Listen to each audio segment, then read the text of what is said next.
Shalom saudaraku dalam nama Tuhan Yesus Kristus, sahabat terbaik dalam kasih Tuhan. Bertemu lagi dengan saya Pendeta Novel Saragi.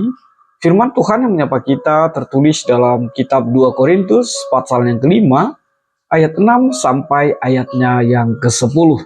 Namun ada baiknya kita bersatu dulu di dalam doa. Bapa di dalam surga, terima kasih Tuhan buat hari yang indah yang Kau beri bagi setiap kami. Terima kasih Tuhan buat kerinduan ini, rindu dengar-dengaran akan firman.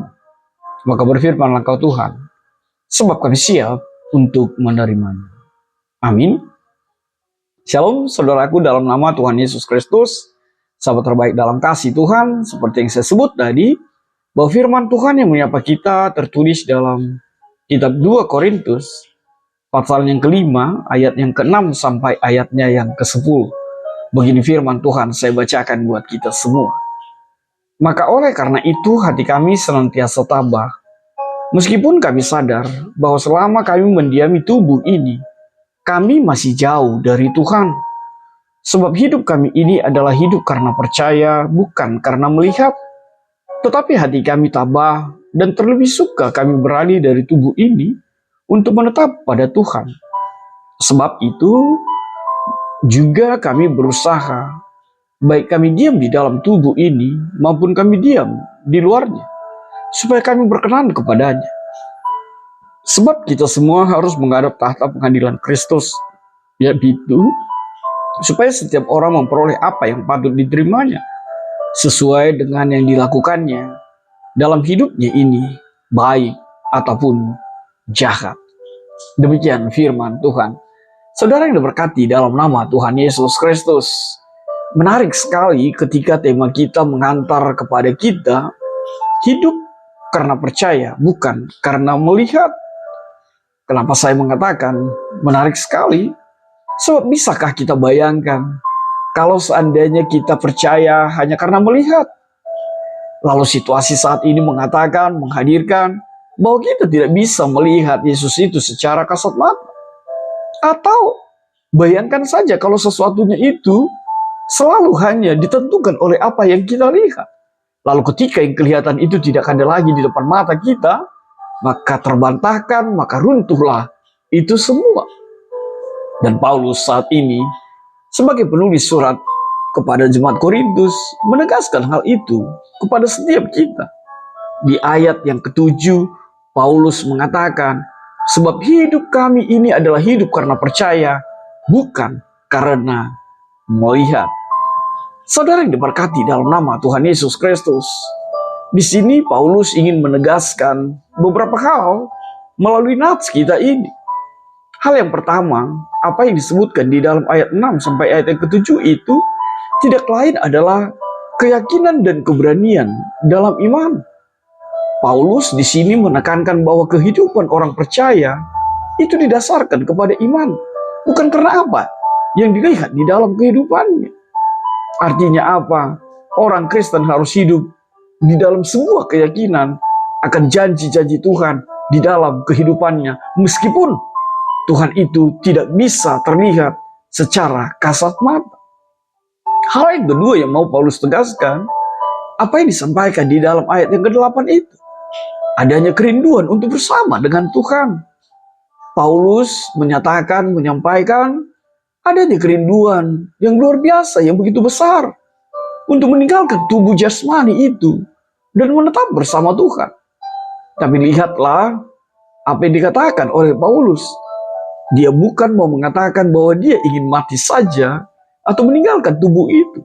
Tapi Paulus menegaskan kalaupun dia hidup di dalam daging itu, di dalam tubuh itu, maka itu juga saatnya untuk melakukan hidup berkenan bagi Tuhan di dalam kehidupannya. Hidup seperti apa? Itulah penegasan yang ketiga yang dikatakan oleh ayat yang ke-9 itu.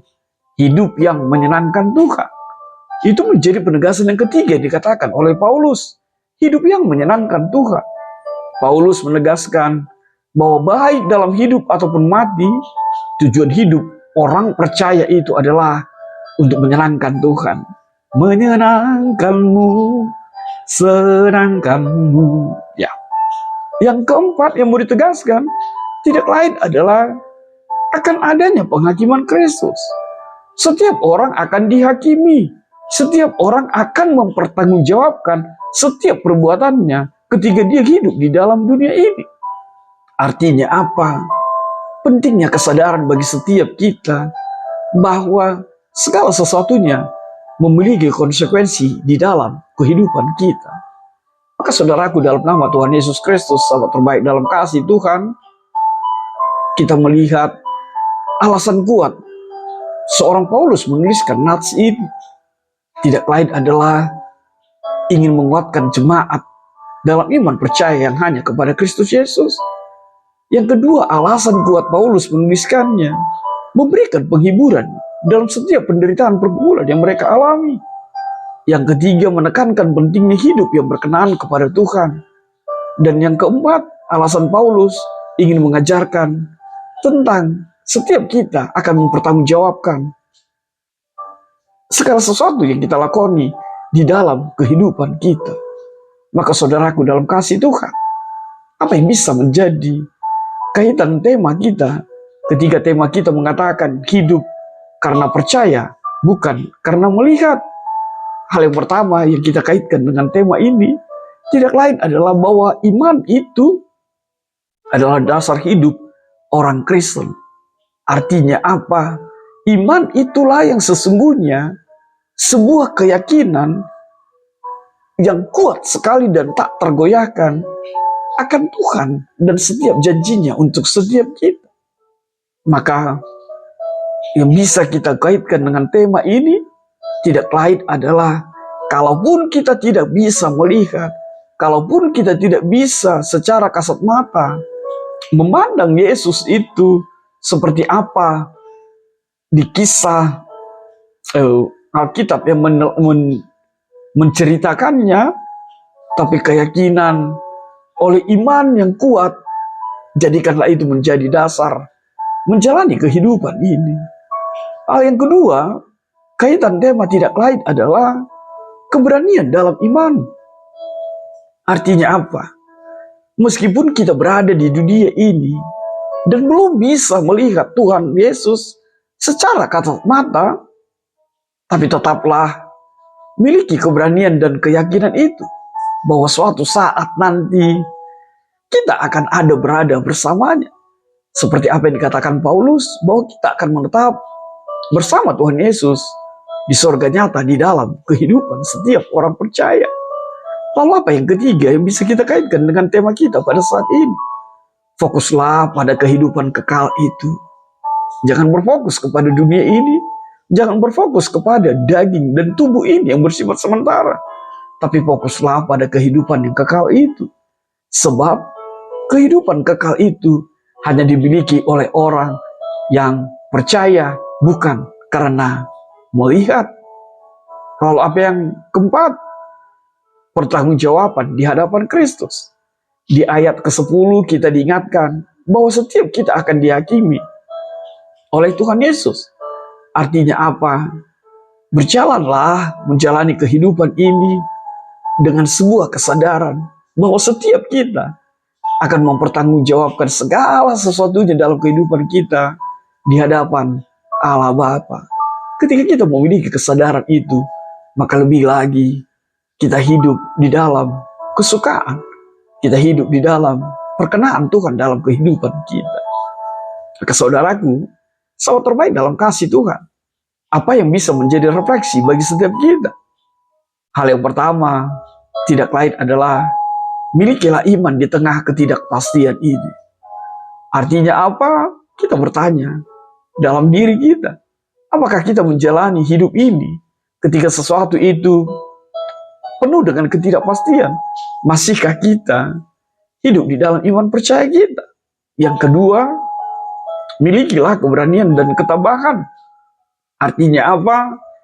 Melalui firman Tuhan ini kita bisa berefleksi bahwa Paulus menekankan pentingnya memiliki keberanian dalam iman, menunjukkan bahwa setiap kita pasti bisa dan dimampukan menghadapi apapun dengan sebuah keyakinan berjalan bersama dengan Tuhan. Apa yang ketiga? Pengharapan akan kehidupan yang kekal. Artinya apa? Dalam kehidupan yang sering kali terfokus dan digoda oleh dunia ini, kita diingatkan untuk memiliki perspektif yang kekal. Arahkan hati dan pikiranmu kepada janji akan kehidupan kekal di dalam Tuhan Yesus. Lalu apa yang keempat yang menjadi refleksi buat setiap kita? Tentu saja adalah milikilah tujuan hidup menyenangkan Tuhan Yesus. Yang kelima, hiduplah berdasarkan iman, bukan karena penglihatan. Maka yang terakhir, menjalani hidup yang penuh dengan perkenaan Tuhan. Jalanlah hidup ini dengan hidup yang berkenan bagi Tuhan dalam kehidupan kita. Maka apa yang menjadi tema kita akan menjadi kuat kita, bahwa memang orang percaya itu hidup karena percaya, bukan karena melihat. God bless you. Kita bersatu dalam doa. Bapa di dalam sorga, terima kasih Tuhan buat kebenaran firman-Mu. Biarlah firman-Mu menjadi kuat kami, bahwa kami hidup karena percaya, bukan karena melihat. Amin.